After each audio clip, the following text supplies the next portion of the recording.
Hello, everyone, and welcome to our info session on programming for game development today for the spring-summer 2026 term. My name is Mashur Chaudhry, and I'm the manager for recruitment and sales for the Chang School. Before we get started, I'd like to acknowledge the land on which Toronto Metropolitan University is built upon.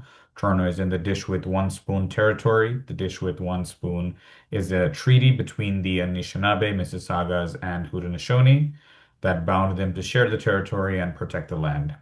I thank the indigenous peoples of Turtle Island for their efforts to protect the land, and I deeply regret the past injustices they have endured. As Toronto Metropolitan University seeks to move forward in partnership with indigenous people, I pledge to foster an environment that is more inclusive and welcoming of indigenous peoples from all communities. Now, I'd like to go over a few items so you know how to participate in today's session. Your microphone is muted throughout the event so as not to disturb other attendees or our speakers. For the hearing impaired, we have automated captioning available, which you can access by activating it in the toolbar at the bottom of your screen. And you can submit your questions for our speakers at any time by typing them into the question box of your control panel. We'll collect them throughout the session and address them at the end of the presentation. Now, I'd like to introduce our speakers for today. First, we have Dr. Alex Furwarn, Academic Coordinator of the certificate.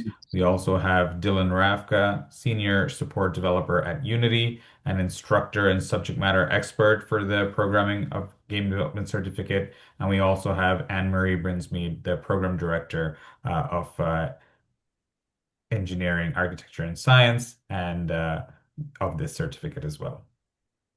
So before we get started with our presentation, I wanted to do a quick poll with our audience here. And if you can take a look at the screen, you'll see a poll that we want to do. If you can just take out your browser for a bit and head to menti.com. The code is 75795869. So we want you to answer a question for us and take part in this poll so that we can provide some feedback to our speakers and to the team. So once again, just go to menti.com and the code is 75795869. And the first question that we're asking is what motivated you to consider this certificate? And you will see a few options there: career advancement, career change, skill building for current role, personal interest, and other. And we saw a couple of votes coming in. If we could have all of you join, that would be really good and helpful for us. Um, and Mentimeter is a really cool tool that we started using this time around. We used to use the Zoom polling tool, but Mentimeter seems a lot more interactive. You can see your votes come in live, and I love the colors and the display. So yeah, that's what we're using this time. And thank you for participating. So see a couple of more votes for career advancement and a couple there for personal interest, which is always great to see. So we'll leave that on for just a few more seconds, and then we'll move on to one more question that we have in this poll. Once that's done, and like I said, it'll just take a few more seconds, we'll switch back to our presentation with Dr. Alex Furwarn.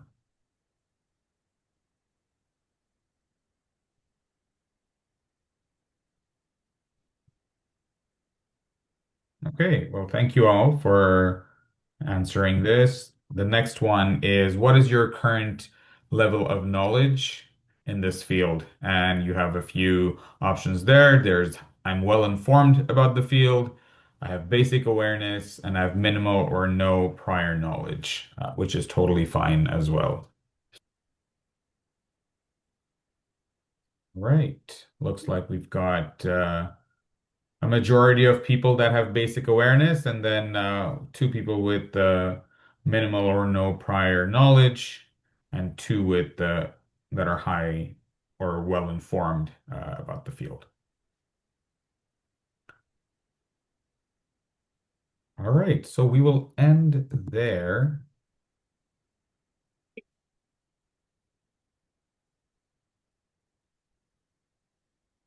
And at this time, I'm going to welcome our academic coordinator, Dr. Alex Forwarn, to share a certificate overview. Alex is a professor of computer science in the Faculty of Science and also senator at large and co-chair at the JHSC at TMU. Welcome, Alex.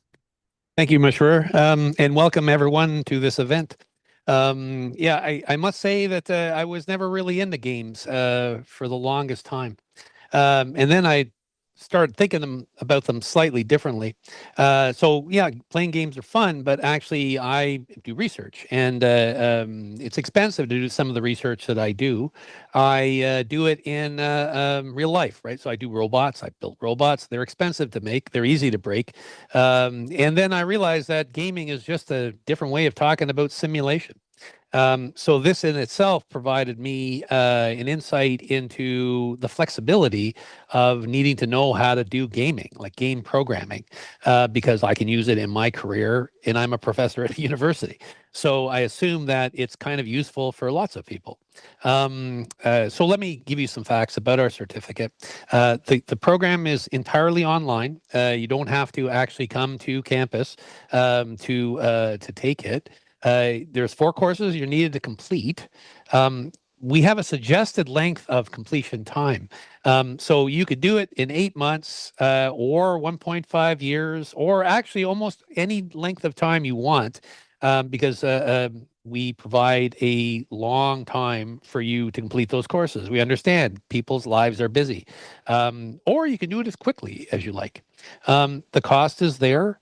And we have attracted very good instructors that have a lot of experience in the game engines that we're going to talk about in the certificate, and it'll give you a lot of opportunity to interact with them. But also, they have connections with the gaming industry, and that will be kind of useful. Now, we don't just leave you at the end of all this. We want you to be successful. And the way to be successful, in our eyes, anyways, as continuing education, is that you find a job or improve your status in a job that you may already have. And so then we want to support you in that. So at the end of the certificate, we provide you what we call career wraparound support.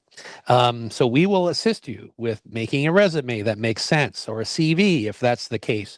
We will also provide you letters of support if you have potential employers. We will coach you. We will do whatever kind of it takes to actually move you forward, because your success actually is our success. Next slide, please. So there's lots of reasons to take this certificate. I mean, I saw the answer to the Menti poll, just out of general interest. That's kind of how I started myself. Like I didn't think it would lead to anything serious, but actually it's turned out to be probably about half the research that I do at the university is done in simulation, and therefore need the things that we talk about in the certificate. Of course, if you're planning on being a game developer, this is a great way to start, because it will introduce you to the two popular game engines, and it will also tell you about the industry itself, about how to get into it. Also, people want to go a little bit further when they've taught themselves how to program, and programming games is not a bad way of continuing your interest. And I think we'll go to the next slide. So you gain a lot of experience, not the least of which are familiarity with the industry-leading game engines. So we have Unity and Unreal. We mix them up, and you get to choose which one you do. And of course, there are associated programming languages with them. You will also be introduced to two of the popular ones, C# and C++. I won't call you. You won't be an expert programmer, but you will be a pretty good programmer at the end of this. You will learn the kind of pipeline for making games, how the workflows work, how to communicate, what the different parts, not of just the game, but the team that you may be working in, how they function together.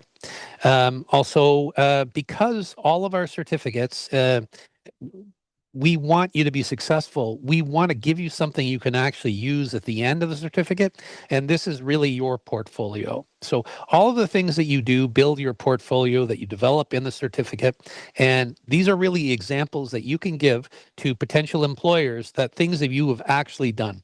So we don't concentrate on things like exams because by and large, employers don't care about your exams, but they will care about your examples. So if you can show them useful examples, that's what we do. Um, the portfolio itself can be moved around to different potential employers. So that's up to you, and we will keep talking to you about it even after you've completed the certificate if you need our help. All of our certificates, especially this one, have been augmented with the latest AI components. So large language models have been built right into it to assist you in actually developing games.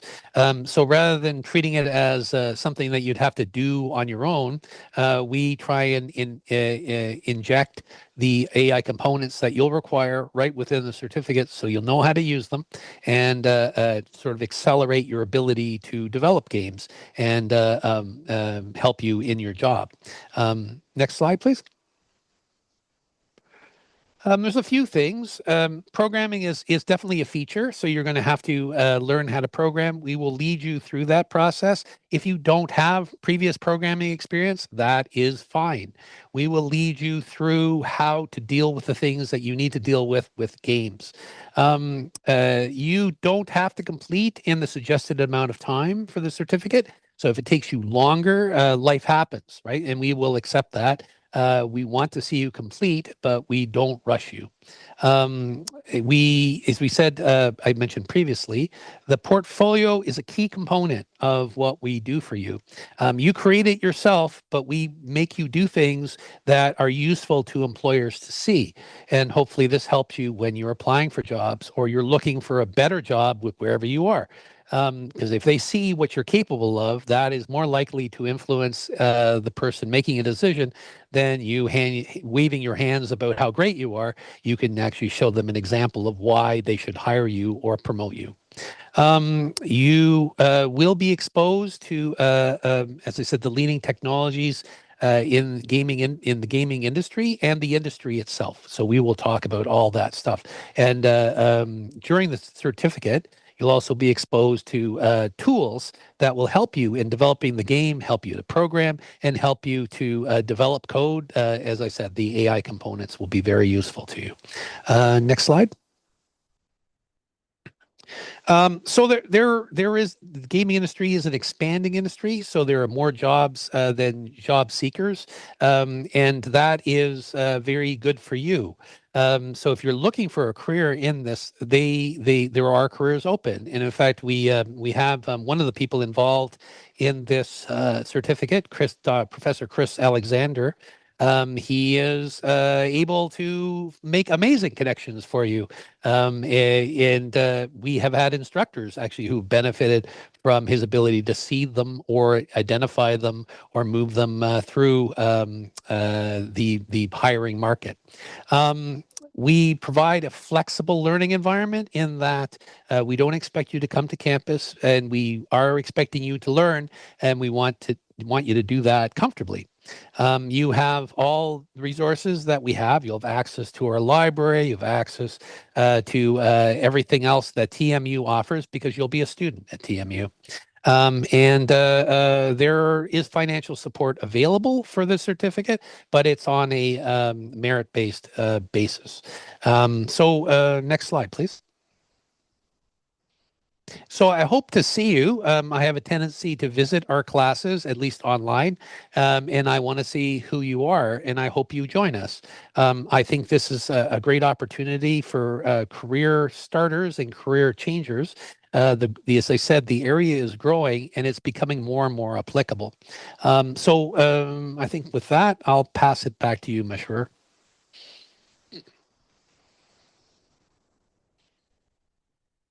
Thank you so much for sharing that overview with us, Alex. It's my pleasure now to introduce one of our instructors of the program and subject matter expert, Dylan Rafka. Dylan is also a senior support developer at Unity. Welcome, Dylan. Please share a little bit about your journey with us. Hello, everyone. Nice to see you all here. And nice to meet you. So I am Dylan Rafka. As mentioned, I am a subject matter expert for the Programming for Game Development certificate. And I also help develop the curriculum and the course materials for some of the courses here in the program.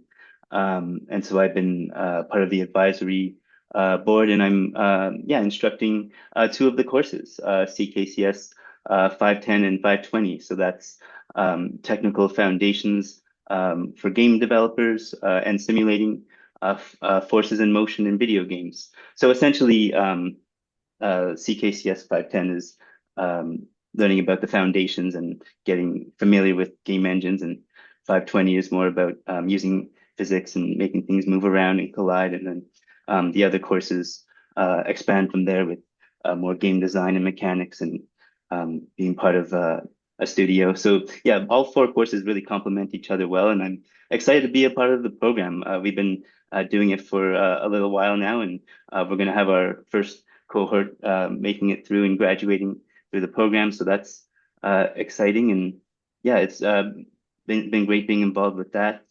Besides that, as you mentioned, I've been working at Unity for 5 years as a support developer, helping game developers integrate multiplayer tools into their projects and helping their players connect with each other. So anytime they have a bug or their players can't connect with each other, I try to help them out. So I've been doing that for about 5 years now, and I just really excited about games and developing and about the program. So I hope you'll enjoy it and consider joining us in spring.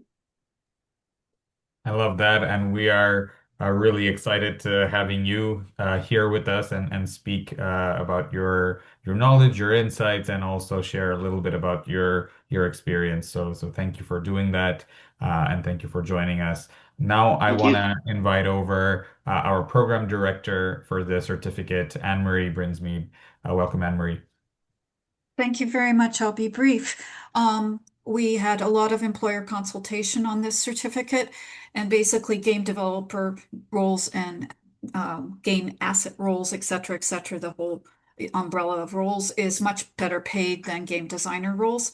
And so knowing how to code, and now AI assisted coding is expanding your skills once you complete this program.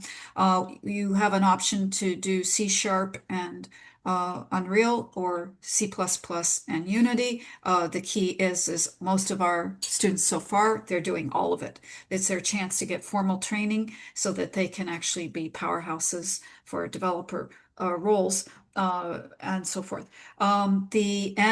You will develop a game with a huge amount of support from your instructor during online synchronous class time. It's like a studio format at the very end of every 3 hour online continuous class. They're optional, but we really suggest you attend, and they are recorded, so you can go back over and over with them. But at the last class meeting, leaders in the game industry and employers who hire are come to the last class, and very much in the sense of constructive, positive feedback, input, and inspiration to you to take that game, put it in your portfolio, and use it for getting jobs, because your e-career portfolio, you could say you'll present these games in an interview.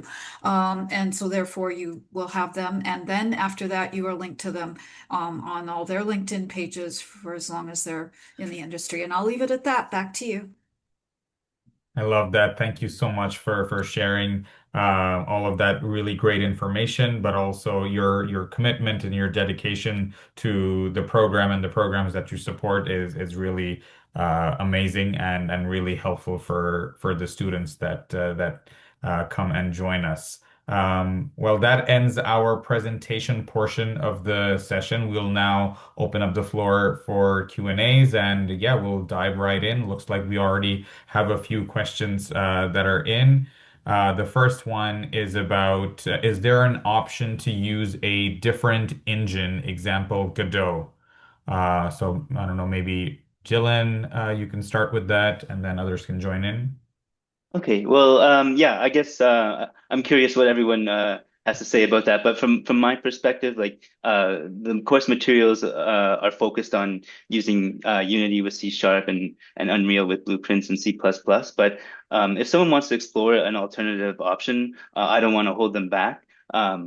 So like, yeah, if there's another engine you want to use, or even if you want to try to, if you're really ambitious and you want to try to create your own game engine using C++ and low-level graphics. Yeah, like you can do that too. It'll be a bit more challenging, and you won't be able to create the same output maybe, but yeah, it'll be a really good experience and a good learning experience from a technical perspective. So yeah, I think if you want to explore other options, I don't want to hold you back. But yeah, the courses that I'm teaching, 510 CKCS 510 and 520 are focused with Unity and Unreal. If I can jump in there a bit. Yep, you Absolutely. you could do that, and that would show your flexibility. But then all these resources that we actually produce for you using the two game engines, which we're actually going to show you, would be value added to you, I guess, because most of the employers would be looking for those. And if you have an additional, a third, or even a fourth, or you, as Dylan alluded, if you want to go to the headache of writing your own, you could do that as well. So yes, of course, you can always learn more. We just want you to learn what we have. So we'll support your efforts, but we have, this is our offering. So two game engines. Thanks. Thank you. Next question is, how long will the support be provided for with applying to jobs? Like I said, I know both Alex and Anne Marie, you guys help out with students a lot and stay connected with them with whatever they need, whether it's letters of recommendation or applying and things like that. But if there's anything else that you'd like to add to that, please go ahead. I can start, Anne Marie, until I'm dead. I will produce those letters of support, and I will sign them, and with my shaking hand, produce a signature for you, because it's easier than defining a time where we would have to check a database to see if you've expired or not. So I'm doing this for my own benefit, which luckily you benefit from as well. Okay. Yeah, it's basically most graduates, they'll be in touch with us for 2 to 3 years, and then in their fifth year, they're going to be going up to some director level C-suite thing, and they connect with us again. And it's through updating our letters, telling about the industry, helping them get ready for some pretty high level job interviews. There are high level because they need the soft skills, the transformative skills, the power skills, which are agile project management, agility and flexibility, and then the technical skills. And now we have AI, right? So we have, we have Sea Dance. It just came out from China. So it's a AI kind of thing. So we, in terms of making games and so forth. So we're up on it. We're labor market specialist researchers. So we'll be here as long as you need us, and you can find us on our email. Yeah, if I just want to add a bit to that. So there is a record. There's a certificate, not this certificate, because it's a relatively new certificate, but I think our data analytics certificate, I think it's been running for 10 years now. And I got a student first cohort asking for support, and I provided it. So just remember that 10 years is a long time, so you may have to remind me who you are. Thank you. Like I said, I love that dedication and commitment. Thank you. Thank you to both of you. I'll do the Next same, by the question. way. Just sorry, just to Yeah, jump in, I'll do the same. I yeah, want to help out with whatever I can, even after if even after you complete the program. Please do keep in touch. there you go. And I know Dr. Chris Alexander also is the same and will do the same. So lots of support for everyone that's interested. Next question is, does the curriculum involve building mobile games? I can answer that one. Yeah, go Yes. ahead, Dylan. So for yeah, the 510 and 520 course, you can choose a platform, your favorite platform, if you want to build for Android, if you want to build like a mobile game, if you want to build a game for a VR headset, if you want to make a game that's like cross-platform, you can do that. I leave that open to you, so you can make that decision, and you'll get support regardless of what kind of platform you want to build for, and there will be content to help you with that as well. Yeah, you have the freedom to make a game that you're passionate about, a game that you want to make. It doesn't have to even be a game. It can be a simulation, a virtual experience, because as I learned one day, there is more to life than just games, right? If you can make games, you can do pretty much anything. So yeah, whether it's an Android game or app or something using virtual or augmented reality, yeah, it's multi-platform. Yeah, and if I could just jump in a bit. So I'll talk about the serious games. So we touch upon them in the certificate, and that's really where I do spend most of my time as a researcher. And yeah, that's an interesting question you raised. Mobile games. It's really about a mobile platform, and we had a simulation to find wandering people living with dementia.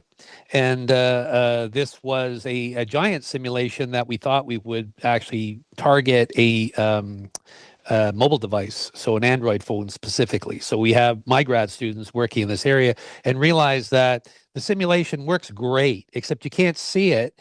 And most of the people who wanted to see it, actually, we had to switch over to something else that would allow for display on a larger device. So this actually had nothing to do with the game engines itself, but the need of the user at the end. So you should keep that in mind as well. So you may target something, like you may say, "Oh, I'm going to do games on phones."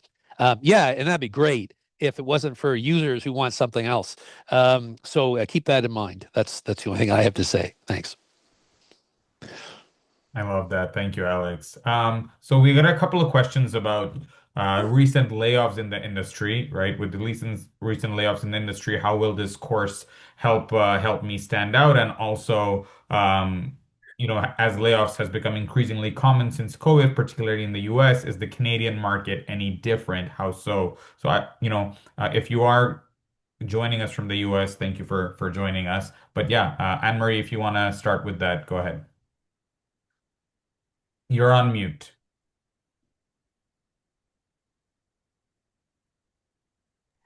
Yeah, very good question. I got prepared for this question last night, and it's also known to us. So you know that AI is hitting the industry, the gaming industry, game develop. Let me talk specifically to game develop because we know everything going on with designing. Okay, and Sora just hit the dust. It was one of the first out for design and so forth. So, any rate, so the key is that vibe coding, AI assisted coding, is actually expanding game developer, particularly game asset development, uh, uh, uh, game developer skill sets. And so we teach this massively in this course. Every single course, we make sure that you're aware of the latest. We have a slide deck that Alex and I keep updated. It's the timelines for these big, big events that happen in this whole trajectory of Gen AI and AI for all of STEM area, and that will really help you. The key is there's a divide in the industry right now, less so in Canada than in North America, US, about, oh, we're going to allow AI, tools and so forth, and essentially game engines and so forth, or we're not. It's pretty much the futurist consulting firms like Gartner say it's going to come. It's just like when electricity came, gas lanterns were gone. Okay. So yeah, we're on it. We've been on it for actually since the beginning of this, and we update this program every 6 months with major revisions to keep it current.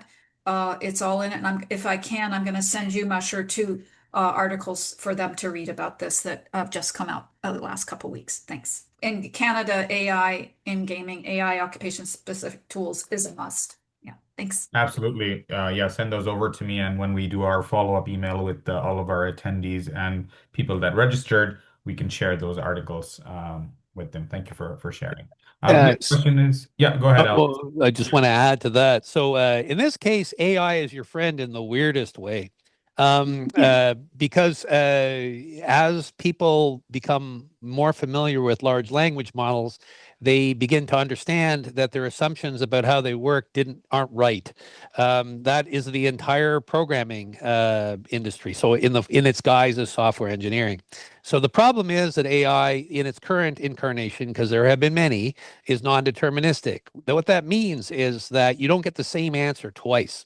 Which is a real problem when you're programming something, right? So if you actually have someone, say a game developer AI version is available, and they won't be the same any single iteration. So when it comes time to maintain the software, you're expecting the AI to remember something it doesn't necessarily, it didn't have anything to do with. So what that means is the code base gets worse. And who do they hire when the code base gets worse? You. It's perfect, actually. So it's a perfect storm being led by people with MBAs who should know better but don't. So I would say this is actually a pretty good time to enter into it. Plus, specifically for the Canadian market, the federal government, is about to invest huge amounts of money into the Canadian Armed Forces. The Canadian Armed Forces cannot possibly buy all the equipment it needs to do the roles it's going to be provided. So a lot of that will be done in simulation. And what is simulation? Simulation is gaming. So that gives you some idea as well. Anyways, thank you. Next question, I guess. I love that. That actually opens up a whole new pathway, the simulation portion through the armed forces. So thank you for mentioning that. Next question is actually for you, Alex. It's just curious, what do the most successful students do differently to break into the industry?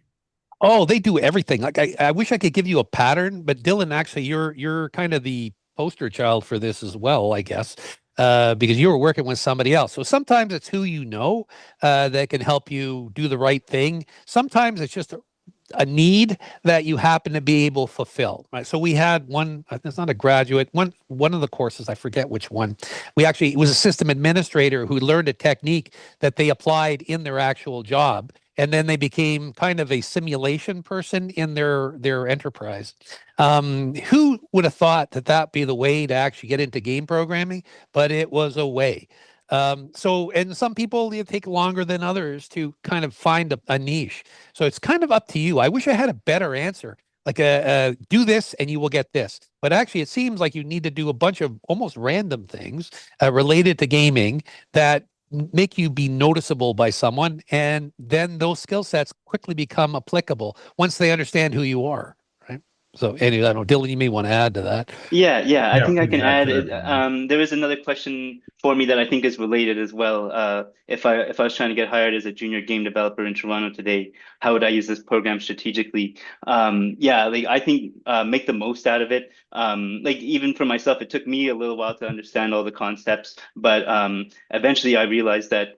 Hey, I don't know if I'm going to be a student forever. So while I'm here, I try to actually apply myself and pull up my socks, make the most out of it, and try to make something that I'm actually passionate about and that I can show off to potential employers. So I made a virtual scuba diving simulation game because I was so passionate about scuba diving and virtual reality and video games, and I combined them into this super project that I was so passionate about back in like 2016 when VR was becoming really popular.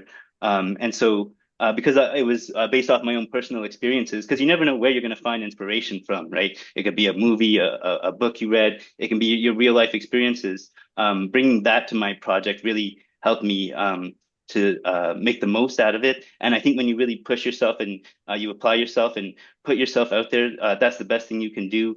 Have your GitHub portfolio with public projects in it so you can show that to people, have some demo reels. And put it on the platforms out there so that people can see what you're up to. Even like you can log the development of the game you're working on, right? You can say, hey, look at this new feature I added, and you can get feedback on it and things like that. So if you just like become passionate about the project and push yourself and get yourself out there, I think that's the best thing you can do. Yeah, try to have that portfolio because I think, like you mentioned, they won't really ask too much about what your grades are. They might care a little bit, but it's really show me what you've done and what you can do. Um, and yeah, and try to keep up with the trends, like all the AI stuff. Be aware of the limitations of it, because maybe it's wrong. Make sure that it's actually correct. Verify the sources and all of that, and make sure you understand what the AI tool is doing as well. Explore the tools, but understand them, because you might have to answer how does it work. I think it's something Dr. Chris Alexander says sometimes, that like no one can go to the gym for you. So if you want to um, really learn and really apply yourself, there's nothing like just working on things and building out those projects. It's and getting yourself out there. I think that's my recommendation in a nutshell. Thanks. What I'm hearing is, you at least definitely have to bring your passion and your energy, and Yes. your curiosity towards this, and that'll always help. Anne Marie, is there anything you want to add to that? Oh, one last thing. Attend the Zoom Oh, sessions, and I can help you there. We'll go over the materials, and especially if you need extra help, right? Yeah.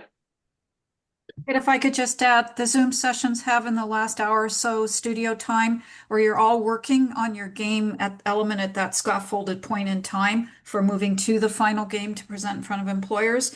And so somebody will chime out, online, unmute or never muted and say, guess what, Dylan, what about this? And everybody hears it. And then you get his experience of what, 12, 15 years, all encapsulated into that response. So you're all learning and doing at the same time. So you actually move forward in momentum during the online class sessions. Thank you. Yep. yeah, Exactly. and if you could, I'll talk a little bit about the portfolio that you're building, and about the assignments. If there are group assignments, individual assignments, what does that look like in terms of coursework? Okay. Yeah, so I can talk a little bit, and then if anyone Yeah. else wants to add. Yeah. So for the CKCS 510 and 520 courses, they're more focused on individual assignments. So you build a project and go through that experience. If someone wants to team up and like work together, again, like I don't want to hold you back. Like I'm willing to make a special accommodation if you have a really good idea together, or if your skills really complement each other and you want to learn from each other. I have no problem with that. But if you just want to work individually, that's totally fine. I think the other courses like CKCS 530 and 540 have some group assignments in there. But one thing about the assignments is that they build onto each other. So the first assignment is kind of just getting set up and getting used to the game engines and getting familiar with them and setting up your project and coming up with a plan. And then from there, maybe you'll do some scene setup and some world building, and you'll get the assets that you need, or maybe you'll find them, or even build them yourself, or get AI to help you with building those. And then from there, it's like we'll expand deeper into programming and making it interactive and making things come to life. So the assignments build on each other.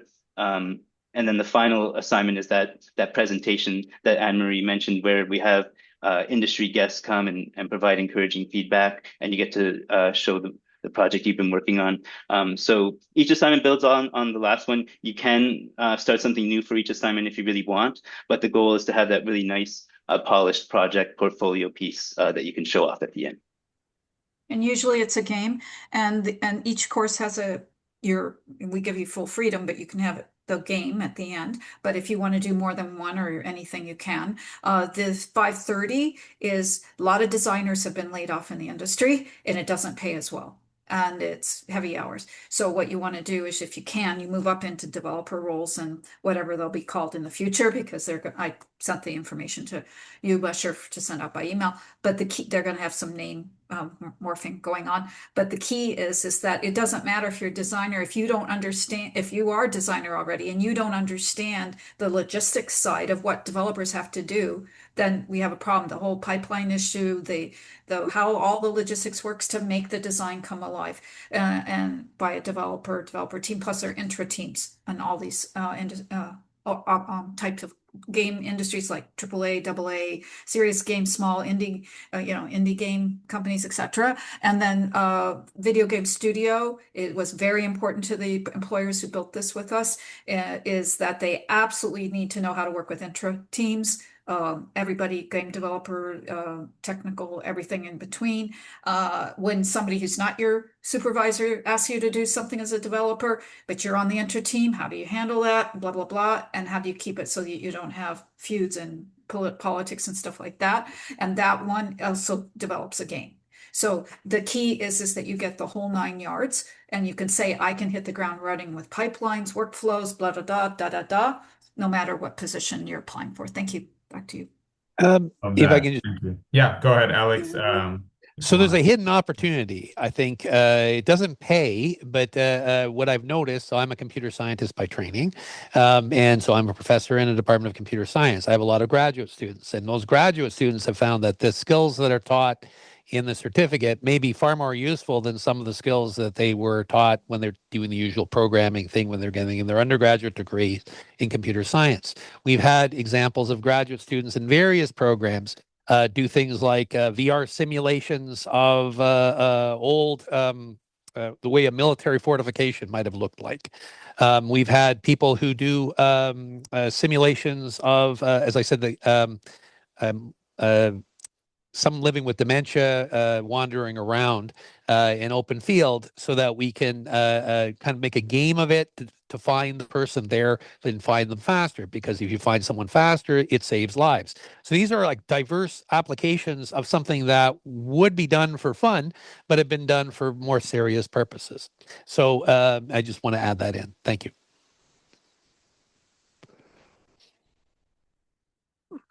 Perfect. I love that. And I know there's a Instagram reel that Dylan shared. I'll be sharing that with the Yeah, rest of the team here. thanks.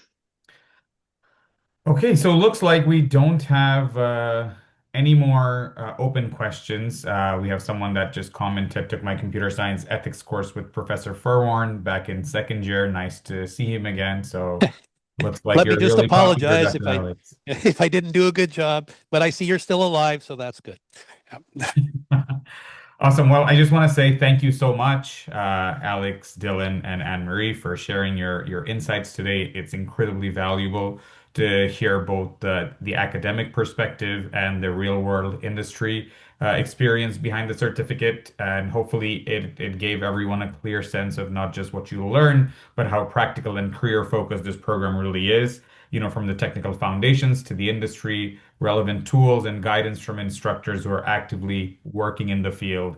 You know, it's really designed to get you confident stepping into the game development and into this world. So if this is something that you've been thinking about, and if you're interested in learning more about our website, please visit continuing.torontomu.ca and you can enroll right away. If you want to contact me directly, there's my email, mash.chaudhry at torontomu.ca. And we will be actually sending you a recording of this session and a survey within the next 24 to 48 hours. So feel free to respond back to us with any questions that you have. On behalf of our amazing panel, thank you again for joining us today, and we hope to see you in the program. Good luck and enjoy the rest of the day. Thank you, everyone.